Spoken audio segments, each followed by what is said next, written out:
welcome back to your theory lessons.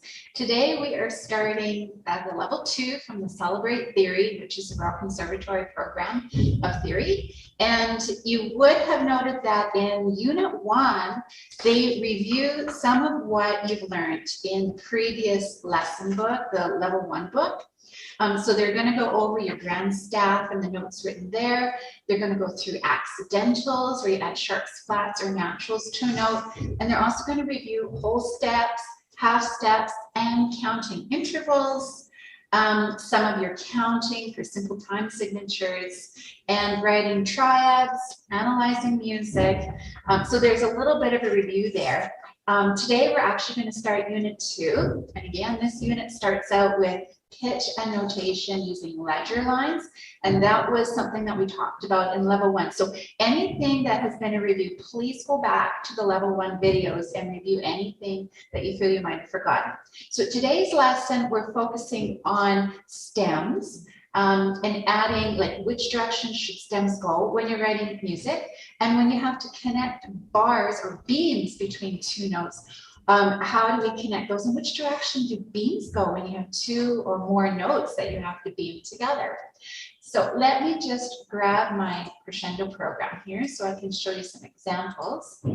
I'll share screen. And I'm hoping the audio is a little better today. I'm using a microphone with a filter on it, so hoping that works out a little better for us. So stems, I'm just going to grab quarter notes here to start with. What we look for is this middle line. The middle line is really important in the treble and in the bass clef because notes that go above it and notes that go below that middle line have different directions that the stem has to go. The middle line is special though, because if a note's written on the middle line, you can choose to put the stem going up or the stem going down. But any notes that are written above this middle line, notice how every note I'm writing here, the stem is going down. Also take note on which side of the note that down stem is going up. When we put a stem down in music, we always put the stem on the left-hand side of the note. So even in the bass clef, as I'm getting above that middle line, my stem is going down on the left-hand side.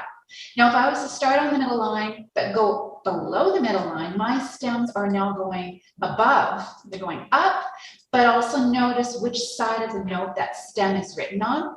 It's written on the right-hand side of the note. So stems going down are written on the left-hand side, and stems going up are written on the right-hand side. So here's my middle note again, and I'm going down. And notice how all those stems are going up when they are below that middle line. Okay, so that takes care of the basic, which direction do stems go. But now we're faced with another question. When we're writing more than one note and they need to be beamed together, so let's do an example here, a couple of eighth notes. I can do it in a group of 4 eighth notes. Now all of those stems are going up. So if you're grouping in a group of 4 eighth notes, let's say, or it could be 4 16th notes, you have to make sure that for that group, all the stems go in the same direction.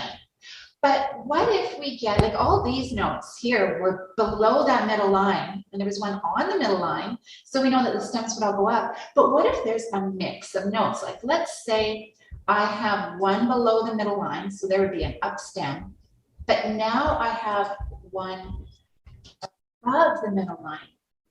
Well, notice how I put both stems down. Normally this A would have the stem going up because it's below the middle line. But my F would have the stem down because it's above the middle line. So what we do to figure out which way the stems go is we find the note that's farthest away from the middle line. Now A is only one note away from the middle line, but F is an interval of 5 away from that middle line. So the F is going to dictate which direction the stems will go. Let's try another example in the bass clef. I'm going to do one below the middle line, and now I'm going to jump above and above the middle line. So the stems are all going up in this one, even though the G and the E, the last two notes of that set of four, normally the stems would go down, but they went up in this situation because that F is farther away from the middle line than the rest of the notes are. So that dictated that all the notes will go in the same direction as the F, which was farthest away from the middle line. So, whoops, there's this group of four again. But what if I change this and I now did a low C and a low B? So now the stem direction there has changed to up, because this F, the second note in that group, is no longer the farthest one away from the middle line. The last note of that set is a low B, and the B is even farther away from the middle line than the F was. So all those stems are going to go up.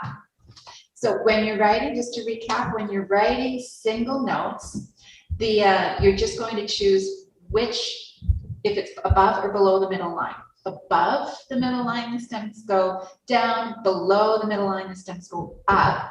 And when you have a group of notes and you're putting a beam on them, just find the note that's farthest away from the middle line, and that will tell you which directions that set of notes is going to have the stem going. I hope that helped. And again, if you have any questions, let me know. But please be sure to subscribe, because I'm going to be working through the level 2 book now, lesson by lesson, and I hope to help you along through your studies. Thanks very much. Bye-bye.